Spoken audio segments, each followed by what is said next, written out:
First of all, I've listened to Zato and then Aaron, and I don't know where, as a matter of fact, what their position really is.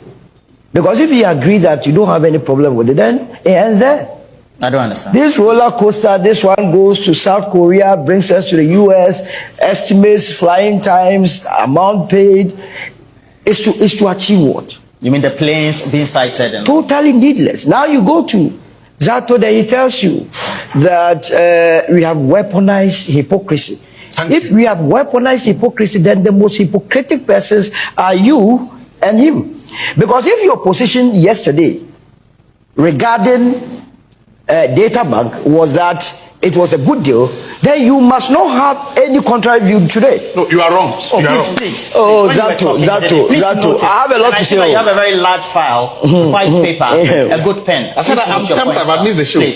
Please, let's not adopt the tactics of trying to interject our compatriots when they are making it. I hope I have your cooperation. You do. So the most hypocritic personalities I have ever encountered in my life, ever since I started doing radio and TV, has to do with these two, Zato and Aaron. And it's so unfair. It is so also unfair. And this morning, in all sincerity, I'm saddened. So unfair to the integrity, the credibility of Dr. Yeroko sitting here. Because his integrity has been impugned. Mr. Yeroko, he's just a lawyer. Yeah, not just, but a distinguished lawyer. His integrity has been impugned. You heard Zato say that he wasn't too sure whether informations regarding the tender were even leaked. You have the man here. Unfortunately, you started with him. For good reason. He walked you through the processes. I listened to him live on TV, giving us the technical marks as well as the financial.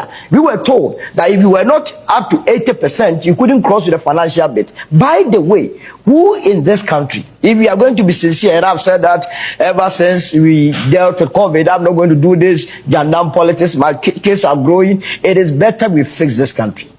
Who in this country does not know that Ibrahim Mama is involved in mining? Who in this country does not know that EMP has been involved in mining? Look, 25th of March 2026, when the president of this land went to the UN and filed that motion of reparation, I've always said that for us to believe in that reparation must start from Ghana. Are you happy that for more than 100 years that we have been embarking on mining in this country, we cannot boast of a single indigenous mining company mining in our name? The diamond mines, when did they start operation? Is it not 1997? For 30 solid years, you had gold-free South Africa shipping the monies out of this country to South Africa, and we are the nemesis of this country. Now, what EMP was a subcontractor. They have been the largest subcontractor. They come to this country. What they do is that, under the guise of bringing capital, they come and use our local contractors to mine our gold, and they ship it out. And you people are not worried as New Patriotic Party members.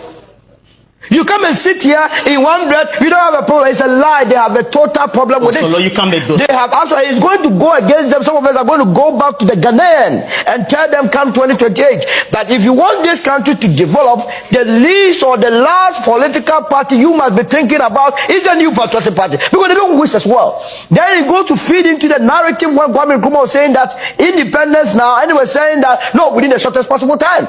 Everything we must take it to the foreign land. Is that the sense that we want to make out of this country? Look, my only difficulty in terms of the presentation, as I heard from Dr. Yeroko and his group, was that Mr. Yeroko was going to rely on foreign banks to support them. So after and then what? NIB and you must have Ghana Commercial Bank in there. What are they doing? Lazy banking. The largest bank in this country, you are not taking advantage of this gracious and glorious opportunity. By the way, who gave Aaron the advice that it will take you a week for you to establish a letter of credit or guarantee? It can be done under 12 hours, just 6 minutes. It can even be done under 6 minutes, depending on the credibility of the company. There is no facts about that. Don't let people mislead you. And whoever did that has done a great disservice to you. For you to come on the live television and spew this letter of guarantee, letter of guarantee or letter of credit, it can be done under 10 minutes, depending on the company's relationship with the bank. When the bank sees that there is that the business is that good, they have that working relationship with you. The business case, the cost benefits analysis. Absolutely. Okay. Why must they waste time? It is not in any bank's interest to waste time on a juicy business. Look, the last time I checked, the diamond mine has about 3.5 million ounces of gold. Now, if we are going to use today's rate of an ounce hovering around 4,700, you are talking about $16 billion worth of an asset that a Ghanaian has been given.